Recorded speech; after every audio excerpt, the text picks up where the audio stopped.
ఉమ్మడి ఉభయ గోదావరి జిల్లాల పట్టభద్రుల ఎమ్మెల్సీ ఎన్నికల్లో కూటమి అభ్యర్థిగా పోటీ చేస్తున్న పేరాబత్తుల రాజశేఖర్ ను అత్యంత మెజార్టీతో గెలిపించేలా తెలుగుదేశం పార్టీ శ్రేణులు కృషి చేయాలని తెలుగుదేశం పార్టీ అధికార ప్రతినిధి పిఠాపురం మాజీ ఎమ్మెల్యే వర్మ సూచించారు.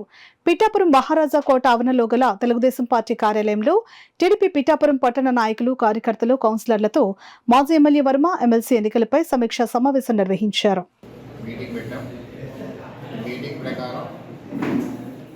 యూనిటీ ఇన్ఛార్జీలు, క్లస్టరు, బూత్ కన్వీనర్స్ అందరూ కలిసి list wise door to door campaign ఈ రోజు నుంచి పిఠాపురంలో మొదలవుతుంది.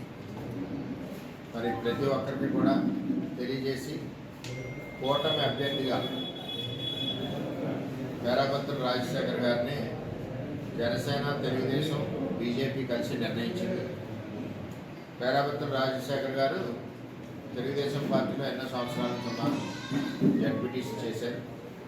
మరి ఆయన సీనియారిటీకి చంద్రబాబు నాయుడు గారు అవకాశం ఇచ్చారు కాబట్టి మనందరం కలిసి కూటమి అభ్యర్థిని అత్యధిక మెజార్టీతో గెలిపించాలని చెప్పి కోరుకుంటున్నాం.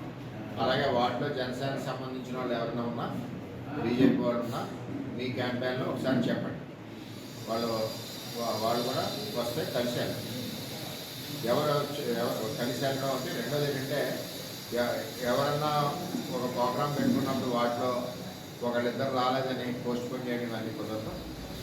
వర్క్ మట్టికి వెళ్ళిపోతూ ఉండాలి. ఎలక్షన్ నోటిఫికేషన్ వస్తుంది కాబట్టి ఎట్టి పరిస్థితుల్లోనే అత్యధిక మెజార్టీ పిఠాపురం నుంచి ఇవ్వాలని చెప్పి కోరుకుంటున్నాను.